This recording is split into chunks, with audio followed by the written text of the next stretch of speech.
گلتیوں کے نام پالوس رسول کا خط اور اس کا چوتھا باب جو 31 آیات پر مشتمل ہے۔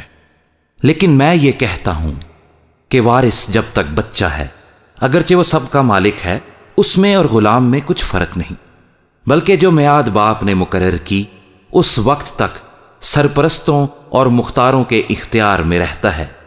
اسی طرح ہم بھی جب بچے تھے تو دنیاوی ابتدائی باتوں کے پابند ہو کر غلامی کی حالت میں رہے، لیکن جب وقت پورا ہو گیا تو خدا نے اپنے بیٹے کو بھیجا جو عورت سے پیدا ہوا اور شریعت کے ماتحت پیدا ہوا، تاکہ شریعت کے ماتحتوں کو مول لے کر چھڑا لے اور ہم کو لے پالک ہونے کا درجہ ملے۔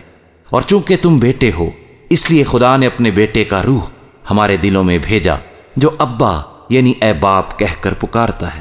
پس اب تو غلام نہیں بلکہ بیٹا ہے، اور جب بیٹا ہوا تو خدا کے وسیلے سے وارث بھی ہوا۔ لیکن اس وقت خدا سے ناواقف ہو کر تم ان معبودوں کی غلامی میں تھے جو اپنی ذات سے خدا نہیں، مگر اب جو تم نے خدا کو پہچانا بلکہ خدا نے تم کو پہچانا، تو ان ضعیف اور نکمی ابتدائی باتوں کی طرف کس طرح پھر رجوع ہوتے ہو جن کی دوبارہ غلامی کرنا چاہتے ہو۔ تم دنوں اور مہینوں اور مقررہ وقتوں اور برسوں کو مانتے ہو۔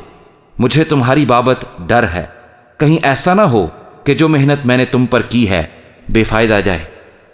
اے بھائیو، میں تمہاری منت کرتا ہوں کہ میری مانند ہو جاؤ، کیونکہ میں بھی تمہاری مانند ہوں۔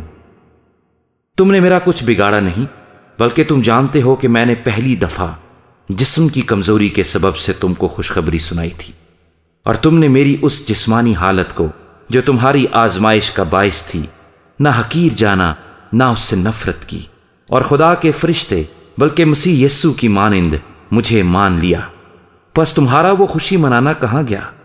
میں تمہارا گواہ ہوں کہ اگر ہو سکتا تو تم اپنی آنکھیں بھی نکال کر مجھے دے دیتے۔ تو کیا تم سے سچ بولنے کے سبب سے میں تمہارا دشمن بن گیا؟ وہ تمہیں دوست بنانے کی کوشش تو کرتے ہیں، مگر نیک نیتی سے نہیں، بلکہ وہ تمہیں خارج کرانا چاہتے ہیں تاکہ تم ہی ان کو دوست بنانے کی کوشش کرو۔ لیکن یہ اچھی بات ہے کہ نیک امر میں دوست بنانے کی ہر وقت کوشش کی جائے، نہ صرف اسی وقت جب میں تمہارے پاس موجود ہوں۔ اے میرے بچوں، تمہاری طرف سے مجھے پھر جننے کے سے درد لگے ہیں، جب تک کہ مسیح تم میں صورت نہ پکڑ لے۔ جی چاہتا ہے کہ اب تمہارے پاس موجود ہو کر اور طرح سے بولوں، کیونکہ مجھے تمہاری طرف سے شبہ ہے۔ مجھ سے کہو تو تم جو شریعت کے ماتحت ہونا چاہتے ہو، کیا شریعت کی بات کو نہیں سنتے؟ یہ لکھا ہے کہ ابراہیم کے 2 بیٹے تھے، ایک لونڈی سے دوسرا آزاد سے، مگر لونڈی کا بیٹا جسمانی طور پر اور آزاد کا بیٹا وعدے کے وسیلے سے پیدا ہوا۔ ان باتوں میں تمثیل پائی جاتی ہے، اس لیے کہ یہ عورتیں گویا 2 عہد ہیں، ایک کوہ سینا پر کا جس سے غلام ہی پیدا ہوتے ہیں، اور وہ ہاجرہ ہے، اور ہاجرہ عرب کا کوہ سینا ہے، اور موجودہ یروشلیم اس کا جواب ہے، کیونکہ وہ اپنے لڑکوں سمیت غلامی میں ہے، مگر عالم بالا کی یروشلیم آزاد ہے، اور وہی ہماری ماں ہے، کیونکہ لکھا ہے کہ اے بھانج، تو جس کے اولاد نہیں ہوتی خوشی منا۔ تو جو درد ذے سے ناواقف ہے، آواز بلند کر کے چلا، کیونکہ بے کس چھوڑی ہوئی کی اولاد شوہر والی کی اولاد سے زیادہ ہوگی۔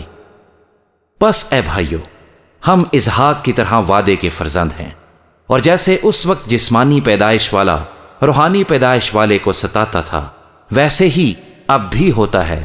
مگر کتاب مقدس کیا کہتی ہے؟ یہ کہ لونڈی اور اس کے بیٹے کو نکال دے، کیونکہ لونڈی کا بیٹا آزادی کے بیٹے کے ساتھ ہرگز وارث نہ ہوگا۔